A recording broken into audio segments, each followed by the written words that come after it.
Welcome to my channel.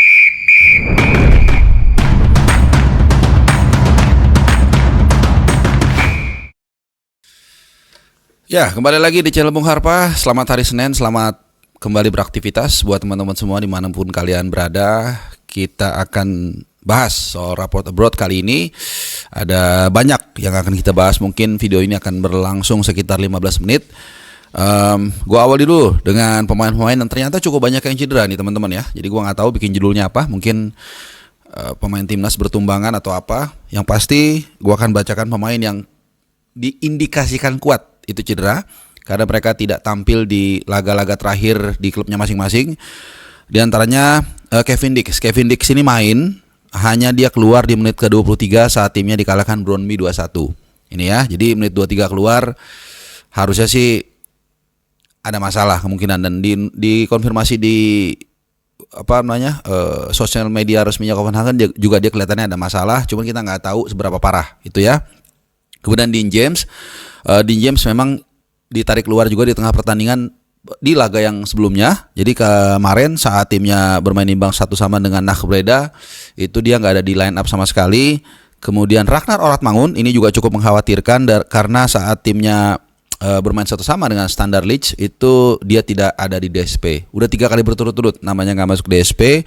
Kemudian Jordi Amat juga sama ya. Jordi Amat saat timnya menggunduli ya Kelantan Darul Naim 9-0, itu namanya juga nggak ada di DSP sama sekali.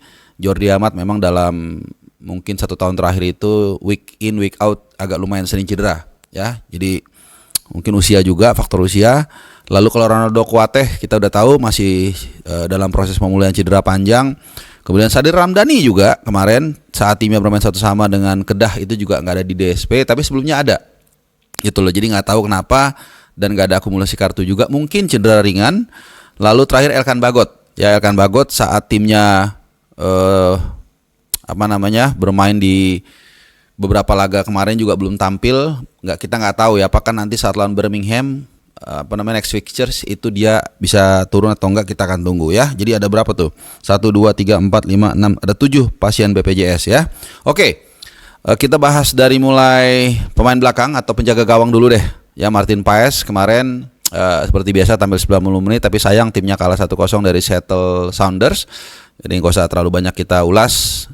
Kemudian Emil Audero, ini salah satu kekalahan yang cukup menyakitkan dalam upaya Palermo untuk masuk ke zona promosi, paling nggak playoff promosi. Kalah 2-1 dari Bari. Ini mantan klubnya Antonio Cassano dulu. Lalu Cyrus Margono, nah ini juga cukup mengkhawatirkan ya. Timnya dibantai 5-0 dari Balkani. Jadi semua penjaga gawang kemarin mengalami kekalahan, dan jumlah golnya ya ada yang 1 Paes, ada yang kebobolan 2 Emil Audero, dan juga Cyrus Margono.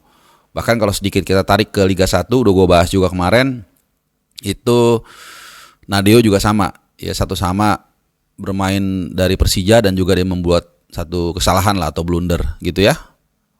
Oke, kita ke back, ke defender. Nah, kalau back raportnya merah semua, tidak demikian dengan pemain belakang, khususnya Bang Jai. Ini Bang Jai luar biasa dan spesial. Gue bikin grafisnya biar kalian ada gambaran sejauh mana performa dari pemain yang sangat gue idolakan ini, yang memang sangat humble dan punya leadership luar biasa. Bermain 1-0 menghadapi Monza. Ini boleh dikatakan 6-pointer atau head to head karena bermain menghadapi juru kunci Serie A. Dan 1-0 Venezia menang, jadi clean sheet menang, dan ini adalah clean sheet ke-6 Venezia, di mana Jai Itzes selalu ada di 6 clean sheet tersebut ya. Ada lawan Napoli kalau gue nggak salah, ada lawan Atalanta, lawan Lazio, lawan Fiorentina gue kalau nggak salah. Pokoknya ada 6 kali clean sheet Venezia musim ini.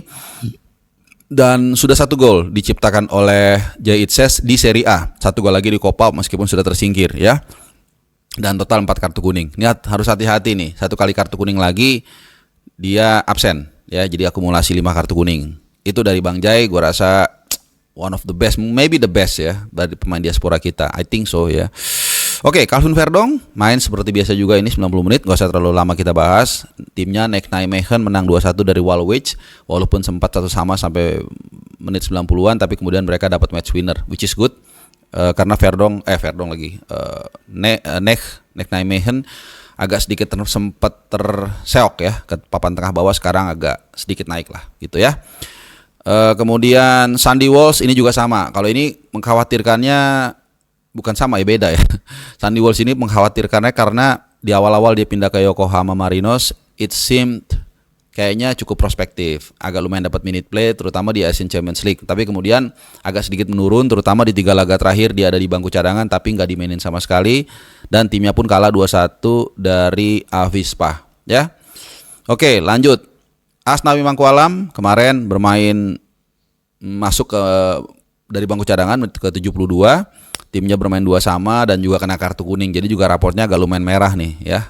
Kemudian Shen Patinama sama juga ini ya, timnya memang menang 2-1 tapi kemudian dia di cadangan ya, nggak main sama sekali, dan informasi yang gue terima dari lapangan dari salah seorang rekan tadinya sempat dipikir line up gitu, makanya teman gue ini bikin postingan line up, pas gue cek dan gue cross check ternyata memang ada kesalahan atau perubahan, mungkin di last minute ya ada perubahan dari tactical pelatih atau apa, akhirnya dia dicadangkan dan timnya menang. Dan ini adalah 3 dari 4 laga terakhir dia ada di bangku cadangan tapi nggak main sama sekali gitu ya. Ini juga cukup mengkhawatirkan. Lalu Mel Silgers kemarin main full ya, mainnya so-so walaupun ada sempat 1 peluang, berakhir 1-1 dari Pek Zolo. Jadi derby Indonesia nih menghadapi Eleanor Randers. Eleanor Randers sendiri itu masuk di menit ke 42 akhir babak pertama. Jadi skor akhirnya 1-1 dan balik lagi Silgers dapat kartu kuning ya. Jadi Twente ini memang agak sedikit turun. Ya di awal-awal dia sempat masuk zona Liga Champions kalau nggak salah, tapi terakhir agak turun. Ya kita lihat aja nanti seperti apa di akhir musim. Kemudian lanjut ke Kevin Dix. Kevin Dix sudah tadi ya. Ke tengah, kita ke tengah udah habis ya back, karena ada beberapa pemain itu cedera. Kevin Dix cedera, Jordi Amat cedera, Dean James juga cedera. Jadi kita ke tengah. Ya udah, Marcelo Ferdinand nggak usah kita bahas karena masih di level under 21 atau yang reserve ya, jadi belum bisa tembus ke senior. Ole pun begitu, maksudnya bukan begitu, Ole pun agak struggling di tim utama walaupun sempat bagus juga menjelang kita menghadapi Australia dan juga Bahrain. Kemudian Ivar Jenner, kita bahas Ivar Jenner. Jadi ini berdasarkan posisi dulu ya, jadi dari kiper, back, tengah dan juga depan. Ivar Jenner kemarin sebenarnya mainnya full dan berperan sebagai DM seperti biasa dalam formasi 4-1-4-1. Gue lihat cuplikannya, jujur gue nggak ngeliat full, cukup bagus seperti biasa. Dia tuh selalu konsisten walaupun nggak meletup-letup, nggak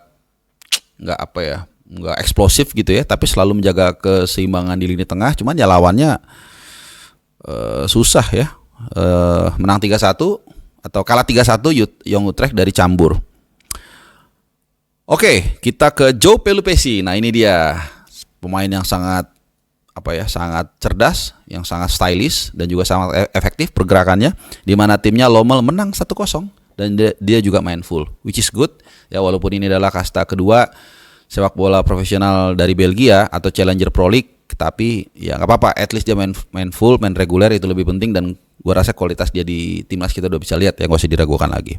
Lanjut Tom Hai. Nah Tom Hai ini kalau untuk skor memang nggak bisa jadi ukuran ya, karena lawannya juga PSV Eindhoven, main juga di kandangnya Eindhoven. Almere City kalah 5-0 dan agak sedikit mungkin bertanya-tanya dan mengkhawatirkan ya, karena dia hanya main 1 babak starter, tapi kemudian babak kedua awal udah langsung diganti karena udah kalah 4-0 ya. Almere City. Jadi gue rasa sih logikanya dia Almere City itu jangan lebih banyak lagi dibantai lah, dan akhirnya memang hanya kalah 5-0 dari yang tadi sempat tertinggal 4-0 di babak yang pertama. Oke, Nathan skip ya. Kemudian terakhir Ole Romney, last but not least ini ya, Ole Romney itu timnya kalau pemain kita nggak main terus timnya menang, itu gue agak kayak aduh gitu loh, karena ada kemungkinan ya pekan depan dia nggak akan dimainkan lagi gitu, karena kan dengan cara yang sama udah berhasil timnya menang. Nah kalau timnya kalah kemudian pemain ini nggak main, nah itu ada kemungkinan main minggu depan, karena kan dicoba cara yang berbeda kan gitu. Jadi kemarin Oxford United itu menang 1-0, menang tipis dari Sheffield Wednesday. Ini tim yang menghiasi belantika sepak bola Liga Inggris di tahun 80-an akhir ya kalau gua nggak salah. Sempat juga naik di era 2000-an. Dan dia ada di bangku cadangan oleh Romney, tapi nggak dimainin sama sekali. Ya nggak apa-apa, keep up, semangat terus buat Ole Romney. Semoga tetap bugar, tetap juga perform lebih baik lagi 1,5 bulan dari sekarang, karena nanti tanggal 5 Juni kita akan menghadapi China dalam matchday ke-9 kualifikasi Piala Dunia round ketiga ya di GBK, dan lanjut 5 hari kemudian atau tanggal 10 Juni menghadapi Jepang di partai pamungkas di Osaka, Jepang ya. Terima kasih teman-teman sudah menyimak, semoga hari kalian menyenangkan dan sehat selalu. Adios.